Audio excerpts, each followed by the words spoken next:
जीते जी जो कभी साथ नहीं रह पाए, अब वे दोनों परलोक की यात्रा में साथ जा रहे थे। मुंशी प्रेमचंद की कहानी शूद्र। गांव के सिरे पर एक माँ बेटी झोपड़ी में रहती थी। माँ विधवा थी तो बेटी कुंवारी। घर में और कोई आदमी न था। बेटी गौरा बाग से पत्तियां बटोर कर लाती तो माँ गंगा भार झोंकती थी। इससे शेर भर अनाज मिल जाता तो दोनों खाकर सो पड़ती थीं। इसी से उनका गुजर बसर हो रहा था। हर माँ की तरह गौरा की माँ को भी हमेशा यही चिंता रहती थी कि किसी तरह उसकी बेटी की सगाई हो जाए। पति के मर जाने के बाद गंगा ने कभी दूसरा घर नहीं बसाया, न ही कोई रोजगार शुरू किया था। तब भी माँ बेटी सुकून से रहती थी। इस बात को लेकर गांव के लोगों को माँ बेटी पर संदेह होता था।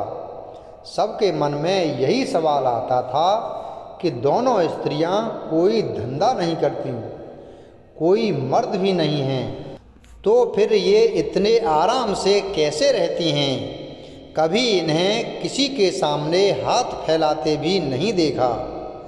कुछ न कुछ तो गड़बड़ जरूर है। शूद्रों की बिरादरी बहुत छोटी होती है। 5-10 कोस से अधिक उनका दायरा नहीं होता। आखिर क्या कारण है कि कोई गौरा से शादी के लिए तैयार नहीं होता। गौरा की शादी के लिए माँ बेटी ने साथ कई यात्राएं की, उड़ीसा तक हो आए, लेकिन कुछ हल नहीं निकला। गौरा सुंदर और सुशील थी, लेकिन किसी ने उसे कुएं पर हंसते बोलते नहीं देखा था। उसकी निगाहें कभी ऊपर न उठती थीं। उसकी ये हरकत गांव वालों के शक को और मजबूत करती थी। सभी को यही लगता कि कोई स्त्री इतनी सती कैसे हो सकती है। दिन गुजरते गए। गौरा की माँ चिंता में घुलती जा रही थी। उधर गौरा की सुंदरता, उसकी जवानी गांव वालों की नज़रों में चुभ रही थी। एक परदेसी गांव से दूर नौकरी की खोज में कलकत्ता जा रहा था। 10-12 कोस दूर पहुंचते उसे रात हो गई। उस समय वह एक गांव में पहुंचा था। गांव वालों से किसी कहार का घर पूछते हुए गंगा के घर पहुंचा। परदेसी को देख गंगा बहुत खुश हुई। गंगा ने उस परदेसी से उसका नाम पूछा तो परदेसी ने बताया कि उसका नाम मंगरू है। इसके बाद गंगा ने मंगरू का खूब आदर सत्कार किया। उसके लिए अच्छे पकवान भी बनाए। धीरे धीरे दोनों की बातचीत भी बढ़ने लगी। इसी दौरान शादी की चर्चा भी छिड़ गई। मंगरू नौजवान था। तभी उसकी निगाह गौरा पर पड़ी। गौरा एक सुंदर और शांत हाव भाव की लड़की थी, जिसे देखते ही मंगरू भी मोह में पड़ गया और वह झट से गौरा से सगाई के लिए मान गया। उसने 2-4 गहने खरीदे और कपड़े उधार लेकर सगाई कर ली। गंगा बेटी दामाद को अपनी नज़रों से दूर नहीं करना चाहती थी, इसलिए दोनों गंगा के साथ ही रहने लगे। 10-15 दिन ही नहीं बीते थे कि मंगरू के कानों में कई तरह की बातें पड़ने लगीं। बिरादरी के अलावा दूसरी जाति के लोग भी कई तरह की बातें बनाने लगे। मंगरू इन अटकलों से परेशान हो गया था, लेकिन वह गौरा को छोड़ना भी नहीं चाहता था। 1 महीने बाद मंगरू अपनी बहन के घर गया। बहन ने खाना परोसा। मंगरू ने बहनोई को साथ खाने के लिए कहा। बहनोई बोला, तुम खा लो, मैं बाद में खा लूँगा। मंगरू को कुछ संदेह हुआ। उसने साफ पूछ लिया कि आखिर बात क्या है। बहनोई बोला, मैं तुम्हारे साथ नहीं खा सकता।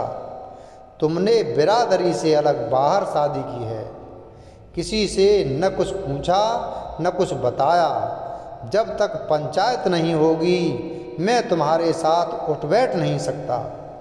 तुम्हारी हरकत की वजह से मैं समाज से रिश्ता नहीं खत्म कर सकता। मंगरू तेजी से उठा और ससुराल लौट आया। मन बेचैन था। उसने किसी से कुछ नहीं कहा और रात के अंधेरे में गौरा को छोड़कर चला गया। इसी तरह कई साल बीत गए, लेकिन मंगरू का कुछ पता न चला। पति के गायब होने पर भी गौरा उदास न थी। वह हंसती खेलती, मांग में सिंदूर लगाती, रंग बिरंगे कपड़े पहनकर तैयार होती थी। अपने पीछे मंगरू एक भजन की किताब छोड़ गया था। खाली समय में गौरा उस किताब से कोई भजन गाती थी। पहले गौरा गांव की औरतों से ज़्यादा मिलती जुलती नहीं थी। दरअसल उसके पास उन स्त्रियों से बात करने के लिए कोई विषय ही नहीं होता था। गौरा के पास अब गृहस्थ जीवन की ढेरों बातें थीं, जिसकी चर्चा वह गली मोहल्ले की औरतों के साथ करती थी। वह सभी को बताती कि मंगरू कितना अच्छा और सहनशील है। तभी वहाँ मौजूद एक स्त्री ने पूछ लिया, गौरा, मंगरू तुम्हें छोड़कर क्यों चला गया? गौरा कहती, मर्द कभी ससुराल में रह सकता है भला? बाहर जाकर पैसे कमाना ही मर्द का असली काम है। वहीं जब कोई गौरा से ये सवाल करता कि मंगरू खत क्यों नहीं लिखता, इस पर गौरा मुस्कराकर कहती, अपना ठिकाना बताने से डरते हैं, जानते हैं कि गौरा सामने आ पहुँचेगी। सच कहूँ तो मैं उनके बिना एक दिन भी नहीं रह सकती। एक सहेली बोली, तेरी बात हम नहीं मानते, जरूर मंगरू और तेरी लड़ाई हुई होगी, तभी इसी तरह बिना बताए वह तुझे छोड़कर चला गया। गौरा बोली, बहना, अपने भगवान से भी भला कोई लड़ता है क्या? जिस दिन ऐसी नौबत आई मैं कहीं जाकर डूब मरूंगी। कई दिनों बाद कलकत्ता से एक आदमी आया और गंगा के घर रुका। इत्तेफाक से वह मंगरू का पड़ोसी निकला। उसने कुछ पैसे और 2 साड़ियाँ गौरा के हाथ में थमाईं और बोला कि मुझे मंगरू ने तुम्हें लेने भेजा है। ये सुनते ही गौरा की खुशी का ठिकाना न रहा। वह फटाफट जाने के लिए तैयार हो गई। गांव की औरतों से मिल आई और सबको अपने जाने की खबर दे दी। बेटी के जाने से गंगा मायूस थी, लेकिन साथ ही खुश भी थी। रास्ते भर गौरा के मन में हजारों अच्छे बुरे ख्याल आते रहे। बीच बीच में उसे अपनी माँ के अकेलेपन की भी याद आती। डर सताता कि बेचारी अम्मा अकेले कैसे रहेगी, सारा काम अकेले करना पड़ेगा। बूढ़ी दिन भर रोती रहेगी। इसी उधेड़बुन में रास्ता कट गया। लगभग 3 दिनों बाद गाड़ी कलकत्ता स्टेशन पहुंची। गौरा का दिल जोर से धड़क रहा था। वह प्लेटफार्म पर उतरकर मंगरू का इंतजार करने लगी। बूढ़ा बोला, मैंने आसपास सभी जगह देख लिया, लेकिन मंगरू तो कहीं दिखाई नहीं दे रहा है। शायद अब तक आया नहीं है। गौरा घबरा गई। तभी बूढ़ा बोला, चलो हम डेरा पर चलते हैं। उसे मालूम न था कि हम कौन सी गाड़ी से आ रहे हैं।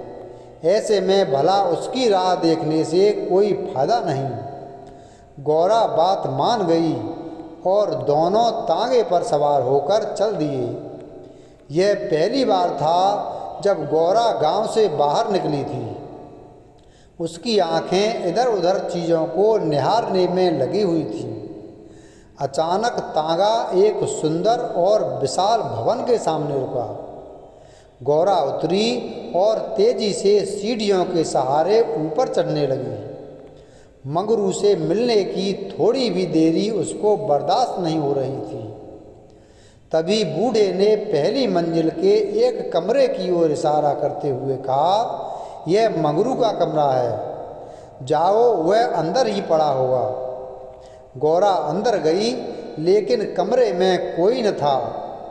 कोने में खाट और 4-5 बर्तन पड़े हुए थे। वह बाहर आई और बूढ़े को बताया। बूढ़ा बोला, मंगरू काम पर गया होगा, शाम को लौटेगा।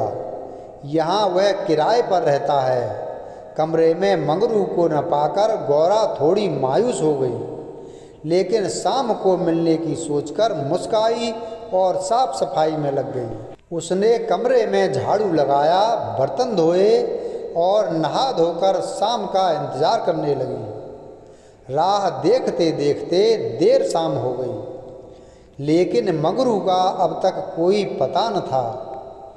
गौरा का मन फिर घबराने लगा। घना अंधेरा छा गया था, परंतु कमरे में एक दीपक तक न था।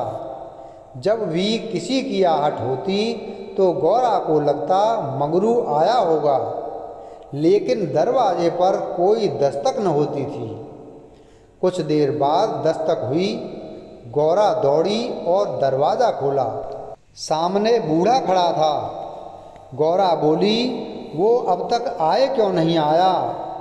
बूढ़ा बोला, अभी मैं मंगरू के दफ्तर से ही लौटा हूँ। साहब ने बताया कि मंगरू का ट्रांसफ़र हो गया है।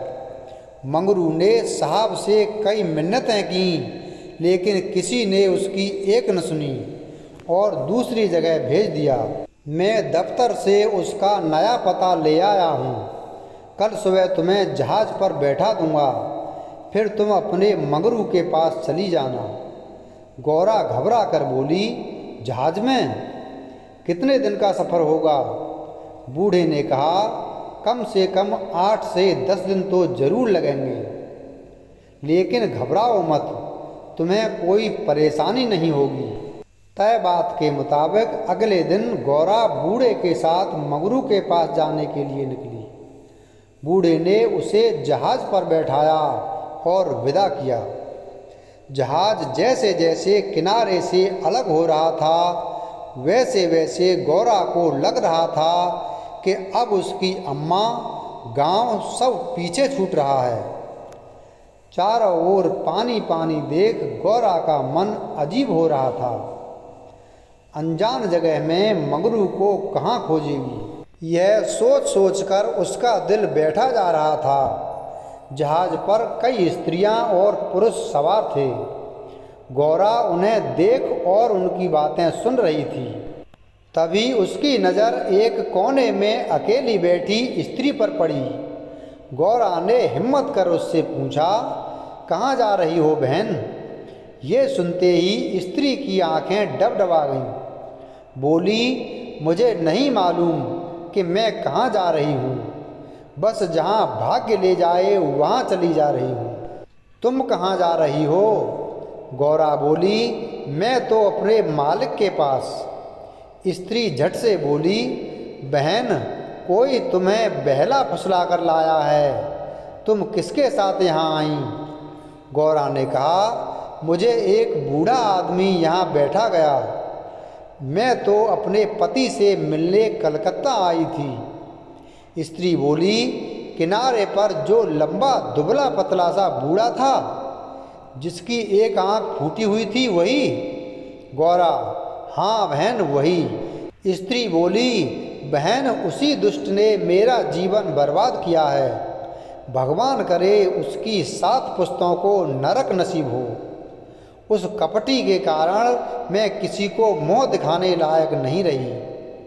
अब जा रही हूँ मिस्र देश, वहीं मेहनत मजदूरी करके गुजर बसर करूँगी। ये सब सुनकर गौरा के मुँह से बोल न फूटे।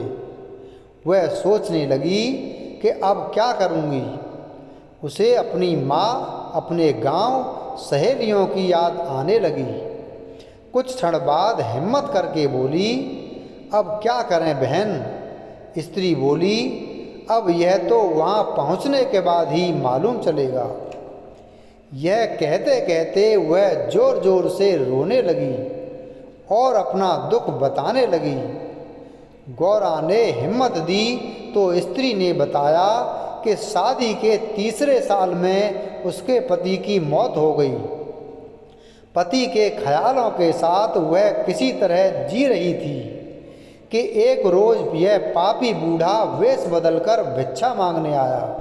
उसने सन्यासी का रूप धारण किया हुआ था। मैं उसके जाल में फंस गई और आज मेरी यह दुर्दशा है। इसने मुझे पति से मिलवाने का लालच दिया।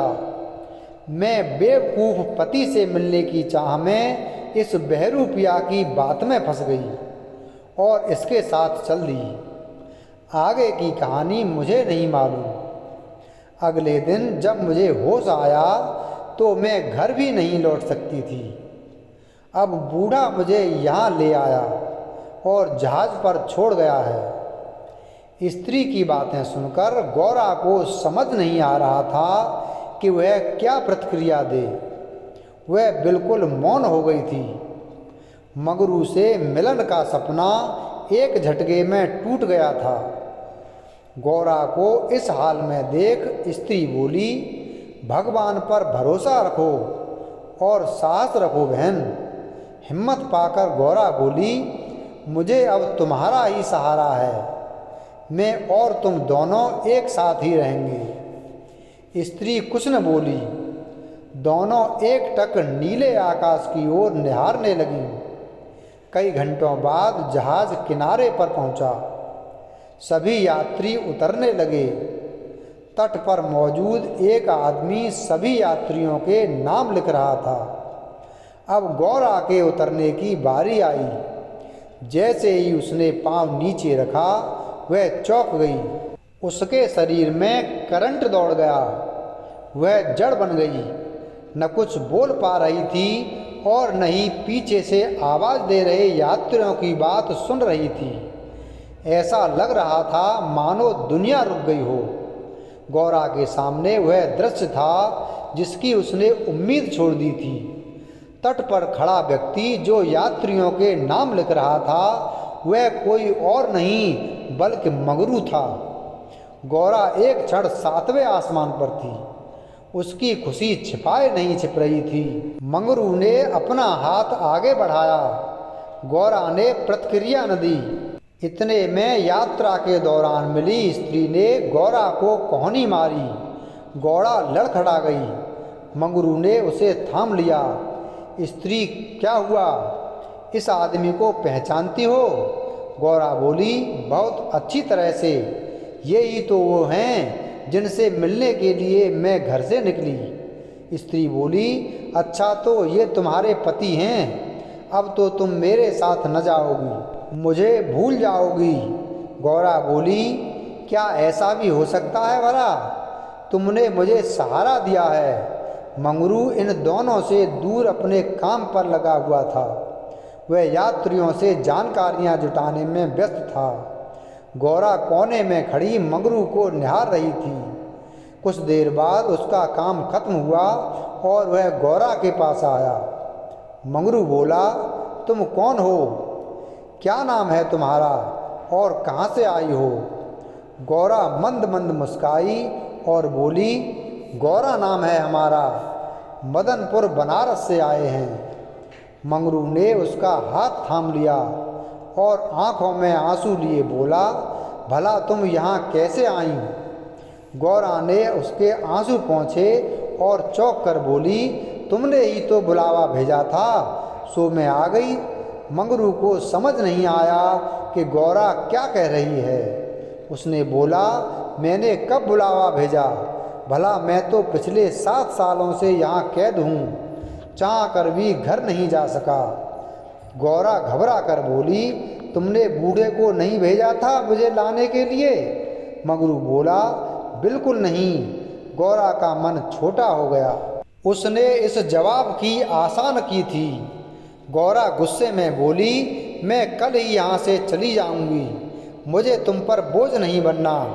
मंगरू बोला, अब तुम यहाँ से अगले 5 सालों तक नहीं जा सकती गौरा, यही यहाँ का नियम है। गौरा बोली, ठीक है, फिर मैं अलग रहकर अपना पेट पाल लूँगी, लेकिन तुम पर भार न बनूंगी।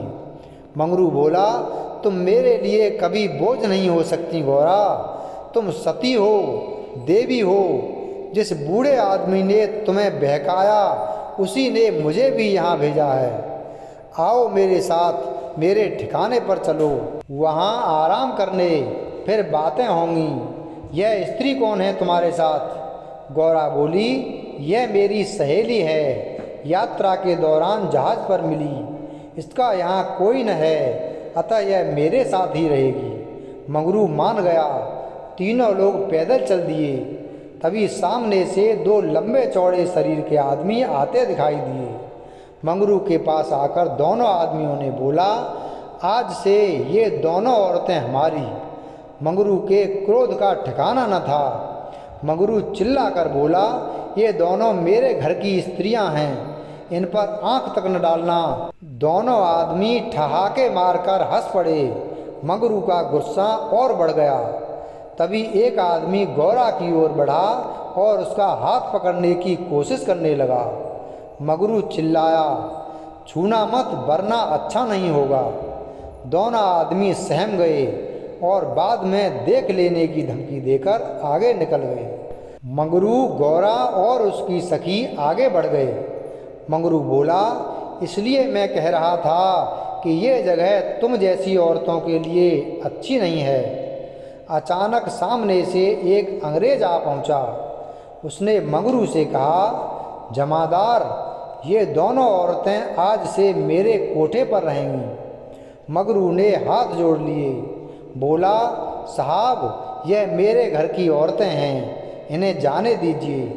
अंग्रेज बोला, झूठ मत बोलो तुम।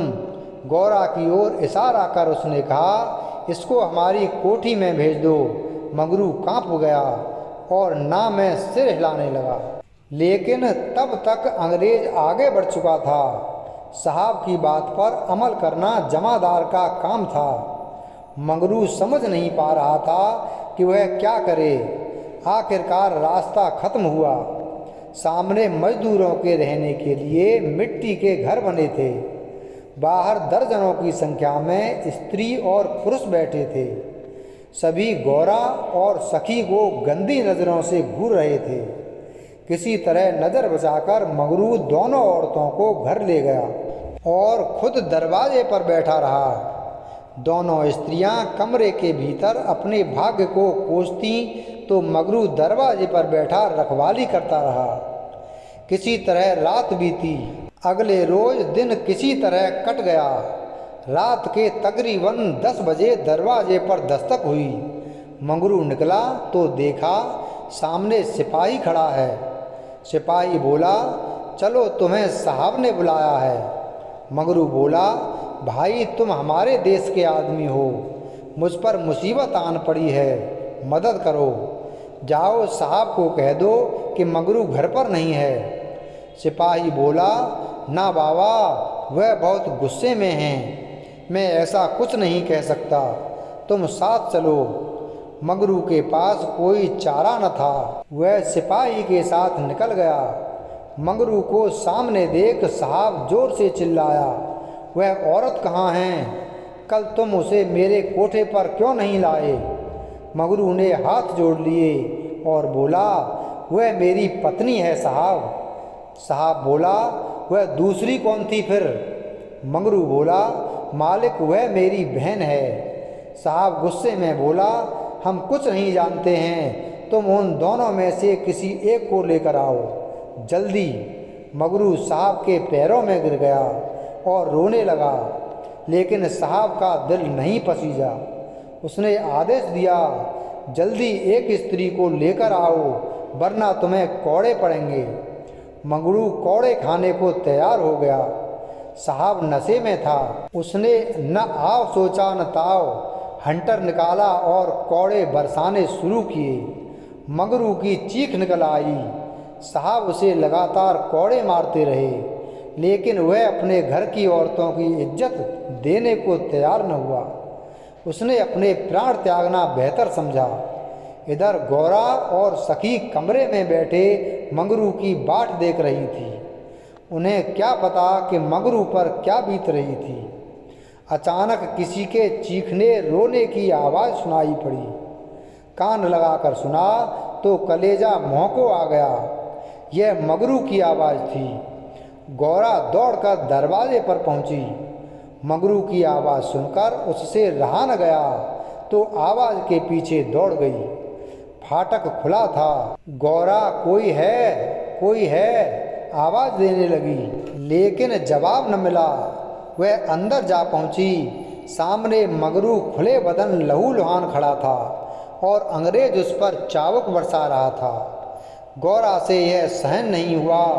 वह दौड़कर मंगरू से लिपट गई और बोली, इनके बदले जितना चाहो मुझे मार लो, लेकिन इन पर दया करो। अंग्रेज खुश होकर गौरा से बोला, तुम यहाँ मेरे पास रहोगी तो मैं इसे छोड़ दूंगा। गौरा बहुत असहाय महसूस कर रही थी, कुछ न बोली। वहीं मंगरू दर्द से कराह रहा था। जिस साथ के लिए वह यह सब कर रहा था, उसकी आंखों के सामने वह उससे छूट रहा था। गौरा ने दिल पर पत्थर रखकर कहा, मुझे तुम्हारी शर्त मंजूर है, लेकिन अपने पति के स्वस्थ होने के बाद मैं तुम्हारे पास आऊँगी। अंग्रेज बात मान गया। उसने मंगरू पर अत्याचार करना बंद कर दिया और सिपाही को उसे अस्पताल में भर्ती कराने का आदेश दिया। मंगरू को अस्पताल ले जाया गया। गौरा भी उसके साथ थी। इलाज के दौरान गौरा एक क्षण के लिए भी मंगरू के सामने से नहीं हटी। 4 दिनों के इलाज के बाद मंगरू ने आंखें खोली। तय शर्त के मुताबिक अब गौरा को मंगरू का साथ छोड़कर अंग्रेज के पास जाना था। यह उसे मंजूर नहीं था। ऐसे में उसने मरना बेहतर समझा।